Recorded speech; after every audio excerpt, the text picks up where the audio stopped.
बिस्मिल्लाहिर्रहमानिर्रहीम, अस्सलाम वालेकुम।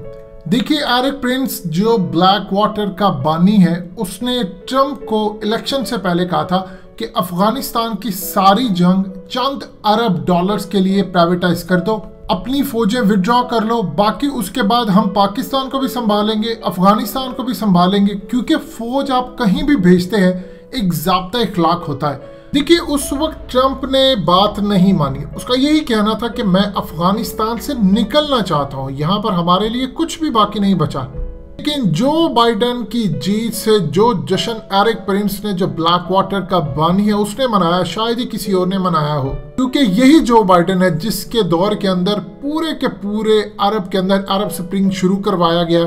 उस वक्त यूएई और सऊदी अरब ने पैसा फेंका, अरबों डॉलर्स फेंका, ताकि ये जो इनकलाब नुमा एक ड्रामा था ये हमारे मुल्कों में ना आ सके।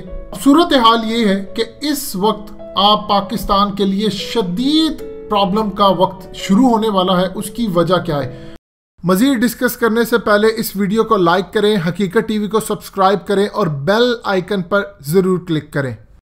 आज ट्रंप की जानिब से ब्लैक वाटर के वो लोग जिन पर 2007 से मुकदमे चल रहे थे, उन तमाम लोगों को माफ़ी दे दी गई।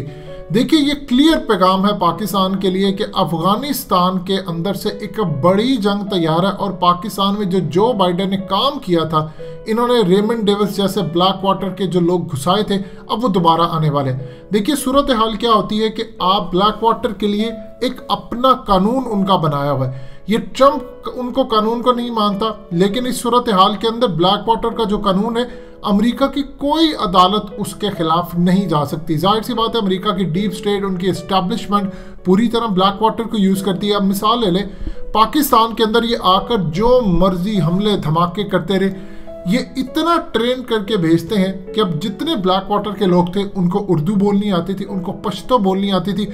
और आप देख लीजिए, आपने ब्लैक वाटर का एक बड़ा रेमंड डेविस ओपनली पकड़ा। वैसे हमने कई लोग पकड़े जिनको सबको रिहा कर दिया, और रेमंड डेविस को पकड़ा, उसको भी आपका कानून सजा नहीं दे पाया, क्योंकि उसके अंदर सारी की सारी क़यादत ऊपर से लेकर नीचे तक बिक चुकी थी। ओबामा इन्वॉल्व हो गया, CIA इन्वॉल्व हो गया, ये ब्लैक वाटर के लोग थे। अब आप गौर कीजिए, NGOs की बेस के अंदर जब 2004 के बाद ज़लज़ला पाकिस्तान में आया, ये लोग पाकिस्तान में घुस के, और उसके बाद जो इन्होंने हशर नशर किया, आज क्लियरली पैगाम दे दिया गया है कि जो बाइडेन पूरी तरह ब्लैक वाटर को लेकर आने वाले, उनको कह दिया गया है कि अब तुम अफगानिस्तान से लेकर पाकिस्तान जितने मर्जी हमले करो, जो कुछ मर्जी करो, तुम्हें नहीं पूछा जाएगा।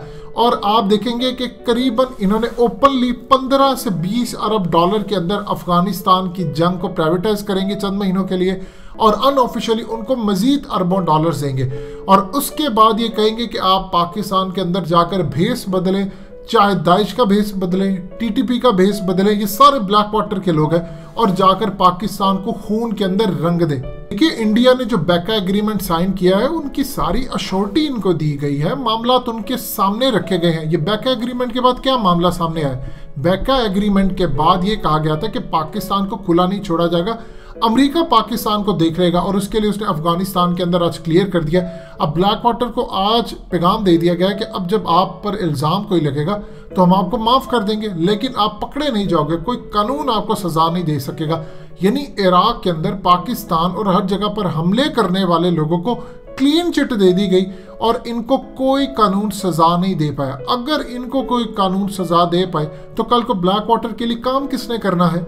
अब इनके अगले टारगेट्स क्या हैं, ये आपने समझना है। देखिए, इन्होंने अब अगला पाकिस्तान के अंदर काम ये करना है, कुछ पाकिस्तान के अंदर जो पॉलिटिकल फिगर्स हों, आम बड़ी शख्सियात हो, उनको टारगेट करना है। अफगानिस्तान से ये दाखिल होंगे और इन्होंने पूरी तरह सिर्फ जो बाइडेन के आने के बाद पाकिस्तान पर हमलावर होना है। आपको जो बाइडेन एक काम करता हुआ नजर आएगा, वो मुसलमानों के साथ पाकिस्तान के हक में तारीफ, ये तमाम चीज़ें नजर आएगा, लेकिन बैक एंड पर ब्लैक वाटर का पूरा नेटवर्क काम कर रहा होगा। इंडिया को अश्योरिटी दी गई थी कि आप एक दफ़ा बैका एग्रीमेंट साइन कर दें, पाकिस्तान को हम देख लेंगे, और इस सूरत हाल के अंदर ब्लैक वाटर की खिदमात हासिल कर ली गई हैं। ब्लैक वाटर के तमाम ट्रेनिंग कैंप सब कुछ इस वक्त एक्टिव है, और 20 जनवरी के बाद जैसे ही जो बाइडेन यहाँ हल्फ उठाएगा, आप देखेंगे कि बहुत सारी फौजें अफगानिस्तान से आ जाएंगी। उसके बाद अचानक आपको 2021 के अंदर इतनी बड़ी खाना जंगी अफगानिस्तान में नजर आएगी, और पूरी कोशिश ब्लैक वाटर को जो टास्क दिया जाएगा कि वो खाना जंगी उन्होंने पाकिस्तान मुंतकिल करनी है। यही लोग होंगे भेस बदल के आएंगे, पश्तो बोलते होंगे, बहुत सारे दूसरे काम करते होंगे और आपको इन्हीं लोगों के अंदर ये जिम्मेदारी कबूल करते नजर भी आएंगे कि ये लोगों का जो ग्रुप का जो सेट है ये दाइश में भी जाता है, ये टीटीपी में भी जाएगा, ये रॉ के अंदर भी जाता है, CIA वैसे काम करती है। इनका काम सिर्फ ये होता है कि इन्होंने जाकर ग्राउंड बनानी है, हमलों के लिए टारगेट्स देने हैं, इंटेलिजेंस मालूमात CIA इनको फ्राहम करती है, ये जाकर वहाँ पर पूरी तरह हमले करेंगे। और याद रखिएगा इनका जो अगला टारगेट होगा वो पाकिस्तान की फौज होगी, हमारे इंटेलिजेंस इदारे होंगे, क्योंकि इन्होंने अफगानिस्तान से एक ही जगह पर बड़ा हमला करने की कोशिश करनी, वो है हमारी अफवाज, और आम लोगों के ऊपर भी ये हमला करेंगे। अफगान तालिबान के जो लीडर अभी आए थे पाकिस्तान के अंदर, उनसे काफ़ी सारी इंटेलिजेंस मालूमात का तबादला हुआ, उनको बताया गया और वहाँ पर भी ये मामला था। वो कह रहे थे कि जब इस सूरत हाल के अंदर कोई भी खाना जंगी किसी सूरत हाल, अफगान तालिबान उसको मैनेज कर लेंगे। इसीलिए पाकिस्तान ने उनके साथ कहा था कि इंटेलिजेंस शेयरिंग होगी, जहां जहां अफगान तालिबान कहेंगे यहाँ पर ब्लैक वाटर के लोग हैं, यहाँ पर ये लोग हैं, हमारी एयरफोर्स ओपनली जाकर वहां पर हमले भी करेगी, उनको जवाब भी देगी, क्योंकि कोई किसी तरह पाकिस्तान के ऊपर हमले की गुंजाइश नहीं छोड़ी जाएगी। देखिए ब्लैक वाटर के अंदर इसराइली मोसाद के लोग भी चुन चुन कर भर्ती किए जाते हैं। ये इतने जुनूनी लोग होते हैं कि इनके लिए कोई चीज़ मायने नहीं रखती। आप ये देखिए कि रेमंड डेविस जब पकड़ा गया उसको सिर्फ एक ही बात कही गई थी कि तुमने मुंह नहीं खोलना, बाकी अमेरिका खुद ही संभाल लेगा, CIA वाले खुद ही संभाल लेंगे। और ये कहते रहे उसको कि सफारतकार है, सफारतकार है। आप अंदाज़ा कर लें हमारी इंटेलिजेंस एजेंसी उसको वजीरिस्तान से मॉनिटर करती करती यहाँ पर पहुंची थी। और रेमंड डेविस के बाद पाकिस्तान में जितनी आपको इंटरनेशनल NGOs नज़र आती है उनके अंदर चुन चुन कर ब्लैक वाटर के लोगों को पाकिस्तान से बेदखल किया। कुछ इस्लामाबाद से पकड़े गए, कुछ पिशावर से पकड़े गए, और ये तमाम के तमाम ब्लैक गाड़ियों के अंदर ज़्यादातर ट्रैवल करते थे।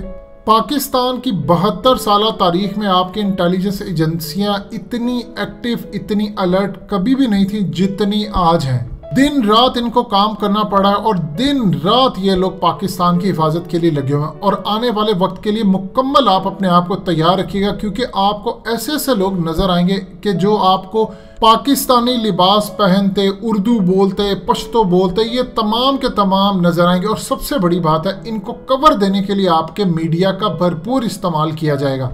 हमारी इंटेलिजेंस एजेंसियों के पास बजट कम है अमेरिका के मुकाबले में, लेकिन इस वक्त मुकाबला बड़ा सख्त है। इसीलिए जनरल बाजवा गए और उन्होंने जाकर जवानों को कहा कि एक तो इंडिया की तरफ से हमले की पूरी तैयारी हो रही है, दूसरा अमेरिका अफगानिस्तान की जो जंग है उसको उन्होंने पाकिस्तान के अंदर मुंतकिल करना है। ये जंग कभी भी वो ख़त्म नहीं करना चाहते, सिर्फ इसकी नौयत बदलना चाहते हैं। यानी पहले ये जंग हुआ करती थी फौज के अंदर, अब ये लड़ी जाएगी ब्लैक वाटर के अंदर। और याद रखिएगा ब्लैक वाटर के ऊपर दुनिया का कोई कानून लागू नहीं होता। इमरान खान के लिए टेस्ट केस बन चुका है, क्योंकि आपको पूरी दुनिया के अंदर डायनामिक चेंज नजर आएंगी। मिसाल के तौर पर आप देख लीजिए इस वक्त इसराइल के अंदर सूरत हाल है, हुकूमत वहां पर डिसमिस हो चुकी है। जो बाइडन के बाद पूरी के पूरी मिडल ईस्ट पाकिस्तान की जो पॉलिसीज है ये सब रीशेप होने जा रही है। लिहाजा पाकिस्तान इस पूरे बड़े खेल के लिए तैयार है। और ट्रंप ने आज माफी देकर ब्लैक वाटर के एजेंट्स को ओपनली पाकिस्तान के लिए ग्रीन सिग्नल दे दिया है, क्योंकि एस्टैब्लिशमेंट जो चाहती है दुनिया के अंदर बस वही होता है, चाहे वो किसी भी मुल्क की हो।